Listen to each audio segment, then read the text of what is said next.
Amigos míos, bienvenidos a bordo de este viaje de historias.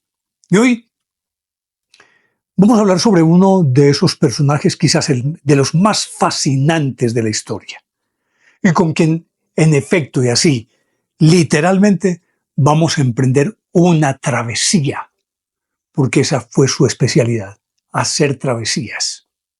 Y a la par es uno de los más enigmáticos de la historia, pero ya sabrán de quién se trata después de invitarlos para que compartan y comenten estos contenidos con sus amistades alrededor de una buena taza de café. Los invito a que se suscriban en mi canal de YouTube, que es Néstor Armando Alzate, y lógico, este es mi canal oficial. Si en efecto les gustan estos contenidos, denle me gusta, activen la campanita para recibir notificaciones. Y saben que tienen a disposición nuestro WhatsApp 310-692-0672 para lo que tengan a bien decirnos o hacernos los aportes que ustedes crean convenientes. Decía que este es uno de los personajes más fascinantes de la historia, sin lugar a dudas. Y que yo creo que además, no sé si las nuevas generaciones, pero la mía creció de la mano de este señor. En una época en la que la televisión era muy incipiente, es decir, no tenía el desarrollo que tiene hoy, era mucho más local. La única ventana que teníamos para dejar volar la imaginación y la fantasía era leer. De la mano de este señor, le di la vuelta al planeta y fui a la luna, en lo personal. Estamos hablando de Julio Gabriel Verne, sería su apellido en francés. Lo conocemos como Julio Gabriel Verne Allot, que nació el 8 de febrero de 1828 en Nantes y murió el 24 de marzo de 1905 en Amiens, si no estoy mal. Decía que literalmente de la mano de Julio Verne conocía el mundo y tal vez yo diría que mi gran pasión por conocer, por escudriñar, por buscar en la historia, nació con este señor. Pero es que uno no se puede sustraer de esa magia, de ese encanto que él tenía para hacer sus famosos viajes. Escribió 74 viajes extraordinarios, 18 novelas, 4 obras de investigación geográfica y muchísimas adaptaciones teatrales y piezas diferentes, incluidas la ópera. Es decir, incursionó en todas partes. Pero lógicamente que uno se queda, por lo menos en mi infancia, me quedaba con la magia de este señor para llevarlo a uno de la mano y con él volar, sumergirse en el mar, ir a la luna. Escribió De la Tierra a la Luna, 5 semanas en globo, 20.000 leguas de viaje submarino. Está hablando de las 74 narraciones extraordinarias, o como se llamaría, viajes extraordinarios. 74 viajes extraordinarios. 20.000 leguas de viaje submarino, la vuelta al mundo en 80 días, la isla misteriosa, 2 años de vacaciones, viaje al centro de la Tierra, viaje al faro del fin del mundo. Y entre las novelas no podemos olvidar Los hijos del Capitán Grant, La Esfinge de los Hielos, El soberbio Orinoco, en fin, muchísimas más. Pero a mí en lo personal, aunque todas estas novelas yo me las leí todas las que he mencionado, me las leí, me las devoré cuando contaba por ahí unos 13, 14 años. Era para mí una fantasía, era un viaje poder coger un libro de Julio Verne. A mí se me olvidaba el mundo, yo me transportaba de su mano. Pero para mí, la mejor obra de él, obviamente que esto es muy subjetivo, se llamó Miguel Strogoff, que es la historia de un mensajero del zar que tiene que ir de Moscú a Irkutsk, en las profundidades de Asia. y las aventuras y peripecias que él tiene que enfrentar para llegar del origen de su viaje a su destino son inenarrables, por un lado. Y por el otro, esa capacidad para sacar de su cabeza desenlaces que uno dice, ¿cómo pudo hacer este desenlace o cómo pudo hacer esta variación y meterse de aquí a acá y darle una vuelta y continuar por aquí y darle otro aspecto y darle más elementos de suspenso y demás? Eso solamente lo pudo haber hecho Julio Verne. Julio Verne, un hombre que, de acuerdo con lo que dicen sus biógrafos, era un hombre relativamente callado, introvertido, desesperanzado. Un hombre que tenía una visión de la vida pesimista, extraño en él. Y aparte de eso, no fue ni afortunado en el amor, ni afortunado en su vida.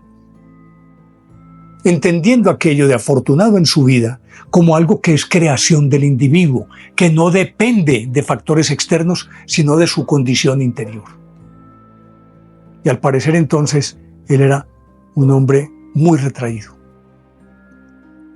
Pero, aparte de ello, era un ratón de biblioteca que estaba permanentemente leyendo sobre los avances de la ciencia, sobre los últimos descubrimientos, sobre los alcances de los inventos y cómo podía coger lo que era un invento incipiente o era el principio de un invento y él lo potenciaba de tal manera que lo convertía no solamente en un hecho, sino que lo llevaba más allá de lo que hoy, además, hoy son esos inventos, lo llevaba mucho más allá de eso. Julio Verne. Y se dice que por ser ratón de biblioteca, se mantenía escribiendo fichas, apuntes, libretas en las que anotaba absolutamente todo y que no dejaba ver de nadie. De nadie es de nadie. Y aducen que para que eso fuera así, el hecho de que Julio Verne perteneció a una sociedad esotérica llamada La Niebla. ¿Cómo es? Se llamaba la Sociedad de la Niebla, si no estoy mal. Creo que así era que se llamaba, la Sociedad de la Niebla. Y esta sociedad tenía un corte un poco Rosacruz.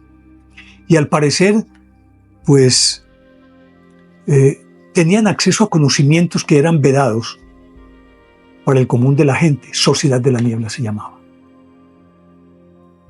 Y que, por razones obvias, no podían ser de dominio público. Y algunas veces escuchamos decir que estas sociedades secretas son malas porque guardan secretos. Pero también habría que pensar que no son tan malas porque preservan conocimientos que solamente unas personas lo suficientemente capacitadas, no solamente desde el punto de vista de erudición, sino de formación moral y ética. Nada más piensen aquella teoría del átomo del año 300 antes de Cristo. Si no estoy mal, Demócrito de Abdera, algo así. Que cayera esa teoría del átomo para desarrollarla posteriormente como lo hicieron los científicos del siglo XX, Niels Bohr, Einstein y todos, y que pudieran llegar a la fusión nuclear o a la fisión nuclear. Imagínense que esto caiga en manos de alguien suficientemente ambicioso por un lado, codicioso, e inmoral a todas luces, lo que podría haber hecho.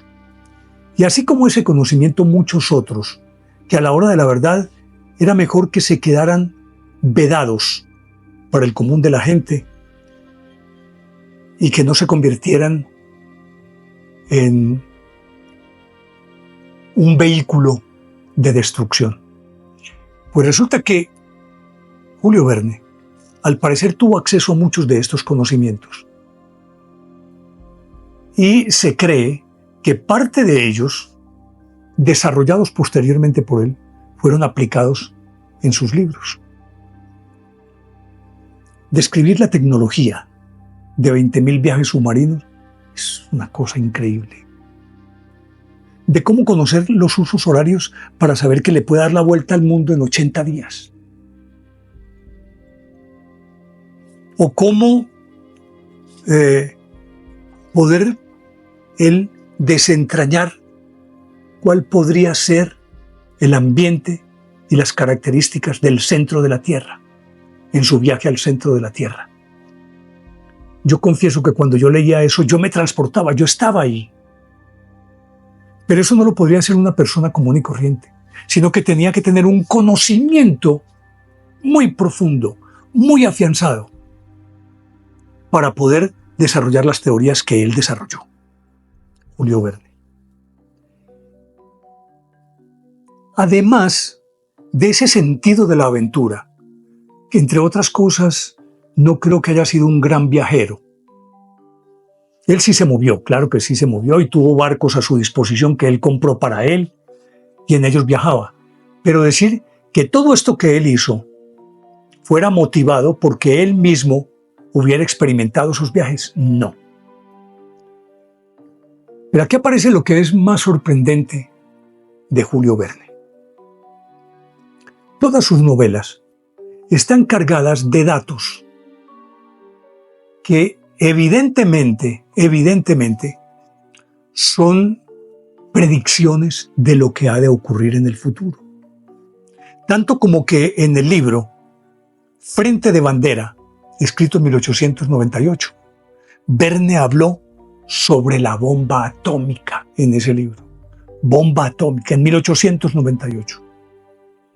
4 años después, ya en el ocaso de su vida, en su libro La casa del meteorito, esgrimió argumentos, lógicamente desde una perspectiva más de divulgador que otra cosa, sin ese acento profundamente científico, porque no lo era. Habló de muchos conceptos que posteriormente Albert Einstein retomó, o no digamos que retomó, sino que esgrimió y que derivaron en todas sus teorías, la de la relatividad y demás. Pero no se queda allí.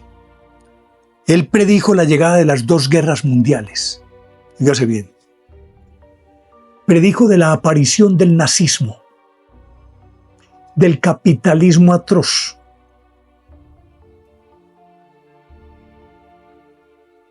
Es decir, muchos de los males que hoy estamos padeciendo, él los vaticinó. Pero aparte de ello, Julio Verne, mezclando aquellas predicciones con cosas reales y otras muy fantásticas que estaban lógicamente en la esfera de su imaginación, de las aventuras, pues hacía muy completo el panorama de todo lo que él decía y escribía. Y tan completo era, tan puntual, que imagínense ustedes que él, en su libro Del viaje de la Tierra a la Luna, óigase bien, ubicó la trama o la base, el punto de partida, en Estados Unidos, en la región en donde están las bases de lanzamiento de vehículos, de los cohetes y de los satélites en Estados Unidos. Miren, en su novela De la Tierra a la Luna, él describió las dimensiones y el peso de la nave que él iba a lanzar hacia la Luna. Y son exactamente las mismas dimensiones y peso de Apolo 11. Además, llamó a su prototipo en el que se llegaría a la Luna Columbia D, y ese es un nombre que fue usado en el primero de los transbordadores de la NASA, de los transbordadores espaciales. La nave de Julio Verne alunizó exactamente en el mismo lugar en el que luego descendieron varias misiones espaciales. Varias misiones espaciales. Y aparte de eso, no solamente alunizaron en el sitio que él había predicho en su viaje de la Tierra a la Luna, sino que, además, el viaje tardó 3 días de la Tierra a la Luna y 3 días de la Luna a la Tierra. Exactamente el mismo tiempo que se invirtió en el desplazamiento de Apolo 11 a la Luna y en su regreso. Pero además, al regresar, la nave de Julio Verne amerizó o amarizó, se puede decir de las dos maneras, en la superficie del Pacífico, exactamente en el mismo sitio donde descendió su Columbia D en la novela de Julio Verne. ¿Cómo puede uno entender que alguien tenga esa capacidad, esa visión y ese no sé qué? Porque yo no creo que eso inclusive sea algo que pueda nacer de muchos datos. No creo que pueda nacer de muchas teorías que él haya visto. Yo creo que ahí tenía que haber adentro también esa capacidad de visionario que iba más allá de la realidad que él pintaba, iba más allá de eso, porque era un visionario. Uno se preguntaría, ¿hasta qué punto estos visionarios, como Julio Verne, ven lo que están escribiendo? Lo viven. Uno como escritor regularmente vive lo que escribe, lo ve. Pero una cosa es que uno imagine lo que está escribiendo, lo vea y lo plasme. Y otra cosa es que vaya más allá y escriba algo que va mucho más allá de una realidad creíble. Casi que inclusive es arriesgarse a que no le crean, que no sea creíble lo que escribe. Entonces Julio Verne tuvo que ser un portento. Pero eso está ahí. La parte más asombrosa apenas viene. Él, desde el comienzo de su carrera, se asoció con un editor llamado Pierre-Jules Hetzel. Él se había casado con Honorine Eve Dufresne en 1857, ella fue su gran soporte. Y era también amiga de este Hetzel, y por eso los menciono, porque siempre estaban pensando en lo que habrían de hacer. Pues resulta, permiso, me tomo un sorbito de café.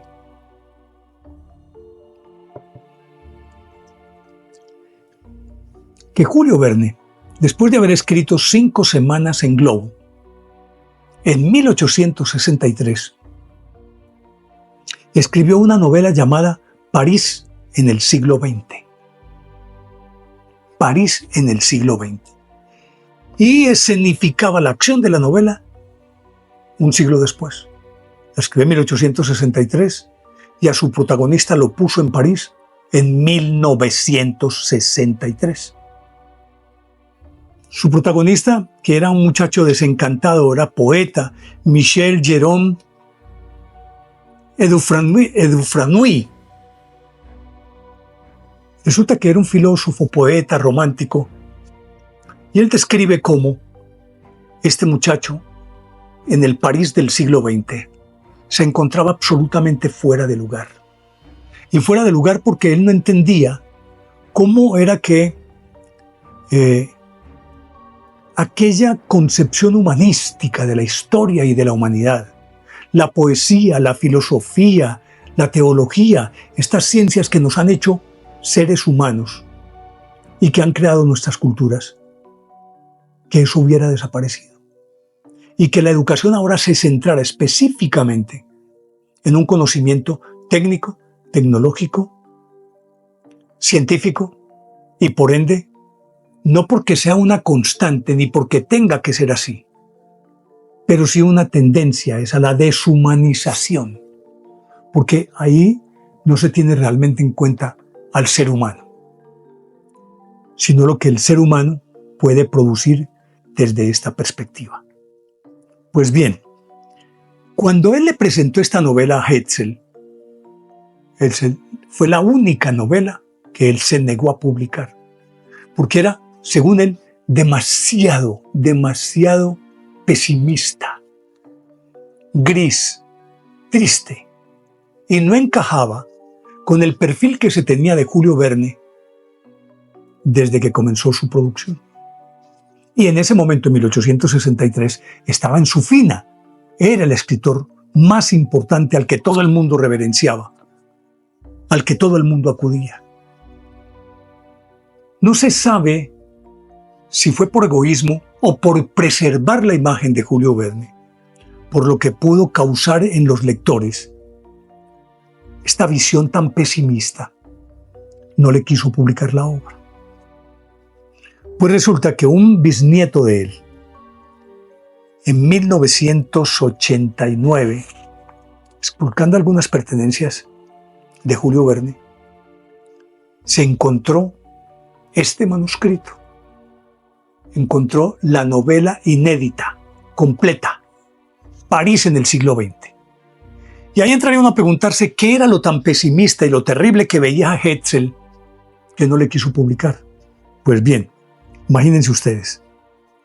Él hablaba en el libro de que en 1963 existía en París toda una red de trenes subterráneos de alta velocidad. Ni más ni menos el metro. Hablaba del fax, al que él llamó el pantelégrafo Caselli. Hablaba del fax, el aparativo que ya también estaba mandado a recoger, pero que era aquel al que uno le metía un papelito y exactamente ese mismo papelito con el mismo tipo de letra, absolutamente todo, podía aparecer al mismo tiempo, en el mismo instante, en Singapur. El fax, pantelégrafo Caselli. Pues resulta que él además hablaba de París inundada la ciudad, de coches que se movían gracias a motores de explosión, todos obviamente de combustibles fósiles, gas, no menciona específicamente gasolina, pero uno deduce que también gasolina. Que había una red eléctrica de alumbrado público y de toda la ciudad era iluminada. Ciudad que nunca estaba a oscuras. No sería una premonición, aunque ya se le decía, de la ciudad luz. No sé qué tanto puede encajar o no, sabiendo que siempre se llamó así, pero con mayor razón ahora cuando esa ciudad estaba iluminada. Y hablaba de un gigantesco faro, bellísimo, enorme, altísimo, que estaba en las cercanías del Sena y que iluminaba la ciudad. Se refería ni más ni menos que a la Torre Eiffel. Torre Eiffel que apenas empezó a esbozarse 20 años después de que él escribiera esta novela.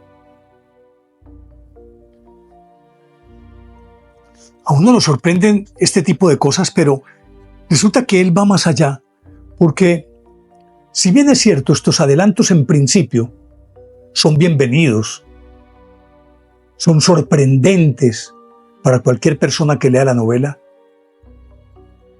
y que necesariamente uno se regocije de los avances tecnológicos y de lo que es una ciudad como esta ahora. Pero el trasfondo de todo esto es la parte que, decía Hetzel, era demasiado pesimista. Michel Geron de Dufresnoy habla, pues es decir, Verne pone en la boca de él cómo la ciudad se ha deshumanizado, justamente por la educación, que ya le parece insignificante las ciencias humanísticas y que solo tiene en cuenta la educación tecnológica,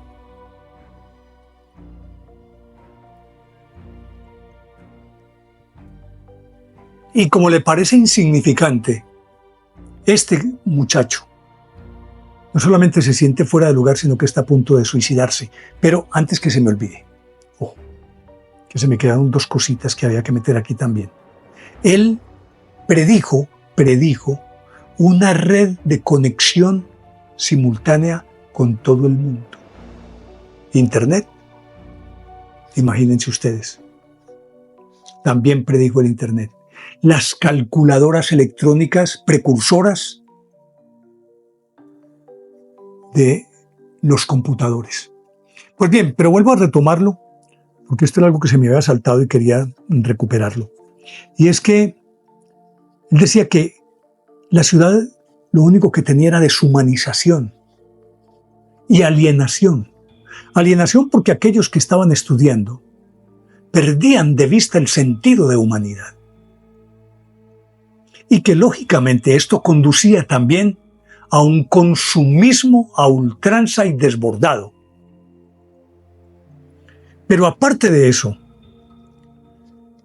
el mismo circuito de comunicación mundial instantánea hacía que la gente se aislara. Cuando se supone que si había una hipercomunicación, debía haber una interacción entre todos mucho más fluida y más cercana. No, que precisamente eso había aislado al ser humano. Y deja por allá muy sutilmente entrever que esto podía ser un factor de inducción hacia el suicidio. Y eso tendría que ver también con que al estar empobrecidos emocionalmente, embebidos solamente en ciencia, ingeniería y tecnología, que eso conducía al individuo al conformismo, porque era lo que tenía. Reprimía la creatividad y el pensamiento crítico. Y si a eso le sumamos el hacinamiento producto de algo que tampoco se los dije, una ciudad llena de rascacielos. Él describe a París una ciudad llena de rascacielos. Y ese hacinamiento hacía que la ciudad se volviera no solamente fría y mecánica, sino que el hombre fuera casi que un robot. Estamos hablando de París en el siglo XX. Y si nos remitimos a estos últimos parámetros que he dicho, necesariamente, si aquí se los estoy contando, yo sé que ustedes se están remitiendo a lo que está ocurriendo en las grandes ciudades. Exactamente eso. La deshumanización que nace de, digámoslo, de la invasión de la privacidad con los hipermedios de comunicación, con los teléfonos celulares, con las ciudades compartimentadas. Él habla aquí de rascacielos, pero yo hablo de las unidades residenciales, que se han convertido en guetos. Y la gente se encierra detrás de un muro y dentro de esos límites de los muros hacia adentro desarrolla su vida. Porque tiene miedo a lo que hay afuera. Y es lo que le hemos vendido a los niños, que afuera es un mundo hostil y salvaje, que lo único seguro es cuando estamos aquí dentro de nuestra urbanización. Lo vemos todos los días. El niño sale con miedo, y si sale con miedo se vuelve agresivo, porque es una forma de controlar su miedo, ser agresivo. Eso es lo que está ocurriendo. Y tenemos miedo que cualquiera entre a nuestra urbanización y nos mate o nos robe. Todo lo que estamos viendo, él lo plasmó en París en el siglo XX. Y aunque no lo deja de manera explícita, sí lo lleva a uno como lector. No he tenido la fortuna de leer esa novela. Pero a juzgar por todo lo que he leído alrededor de esto, lo lleva a uno a pensar si, a manera de reflexión, es si toda esa tecnología y todos esos avances han valido la pena o han perdido al hombre. Ya no tenemos afectos, no tenemos contactos, nos volvimos indiferentes, abúlicos, apáticos, frente a lo que le sucede a los demás, a los que están a nuestro alrededor, embebidos en un celular. Y así por el estilo. Yo creo que entonces que esta novela, París en el siglo XX, no puede ser una mejor radiografía. Es la mejor radiografía de lo que está ocurriendo en el mundo en este momento. Ya le repito, no he leído el libro, no lo he podido conseguir. Si alguien sabe y puede conseguirlo, hágamelo saber, yo también lo busco y lo consigo. Porque vale la pena. Y más allá de ser una obra literaria, es un grito, un alarido, un lamento a la deshumanización. Pues bien, quería hablar desde este hombre, que a juzgar por todo esto, fue un ser excepcional e irrepetible en la historia de la humanidad. Y a quienes no lo han leído, por favor, no se pierdan la feliz oportunidad de leerlo. Si alguien quiere convertirse en un buen lector, léase a Julio Verne y tenga la absoluta certeza de que se enamora de la lectura, de la literatura. Nunca es tarde para leerlo. Dejen volar su imaginación de la mano de Julio Verne y déjense aterrizar de Julio Verne en esta realidad que estamos viviendo. Pues bien, llegamos al final de este episodio. Espero que les haya gustado. De ser así, denle me gusta, activen la campanita para recibir notificaciones. Les dejo como siempre la inquietud, ¿les parece lógica o ilógica esta historia? Son ustedes quienes deciden. Y los espero en el próximo viaje de historias, que con seguridad va a ser fascinante. Chao.